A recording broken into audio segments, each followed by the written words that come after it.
Perkenalkan, saya Rachelia Berwi Prananta dengan NIM 212023-132. Saya akan menyampaikan materi minggu lalu. Saat ini, tata kelola perusahaan memberikan akuntabilitas kepada para pemegang saham sekaligus memberikan perhatian kepada para pemangku kepentingan. Pada abad 20, model tata kelola perusahaan berfokus hanya pada para pemegang saham, shareholder base.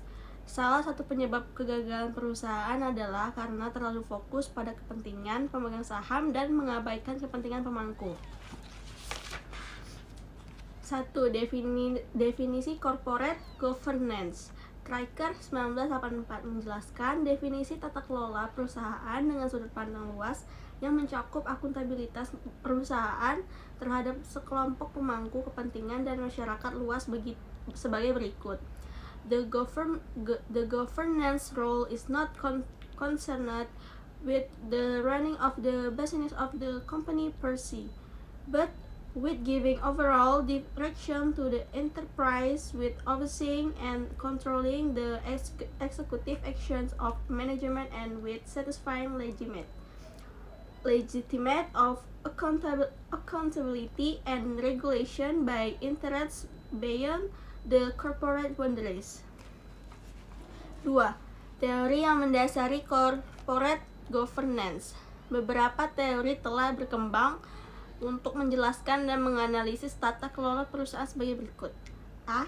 Teori keagenan. Teori keagenan Sari dan Solihin 2022 menyatakan bahwa manajer perusahaan sebagai agen dan pemegang saham sebagai prinsipal.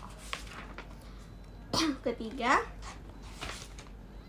mekanisme corporate governance.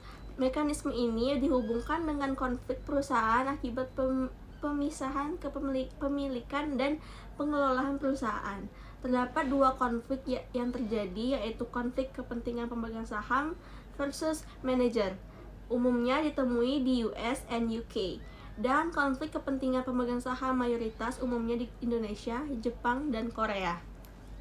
Keempat, prinsip-prinsip corporate governance. Berdasarkan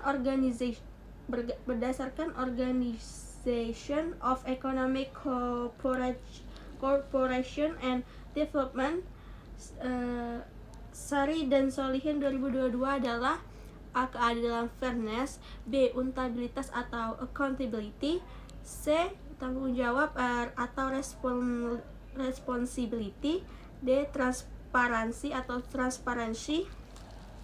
Kelima, pentingnya tata kelola. Tata kelola perusahaan berbasis pemangku kepentingan akan meningkatkan nilai perusahaan.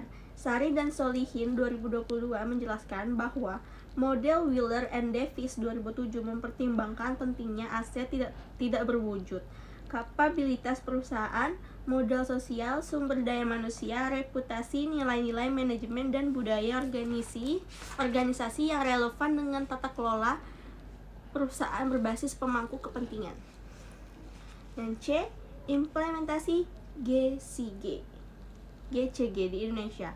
Laporan Transparansi Internasional Indonesia 2002 menjelaskan bahwa krisis ekonomi di Asia Timur disebabkan karena kegagalan sistematis dalam penerapan tata kelola perusahaan, lemahnya hukum, inkonsistensi standar akuntansi dan pemeriksaan.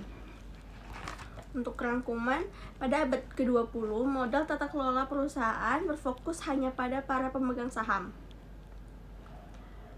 shareholder base. Saat ini tata kelola perusahaan bergeser ke arah akuntabilitas para pemegang kepentingan secara luas.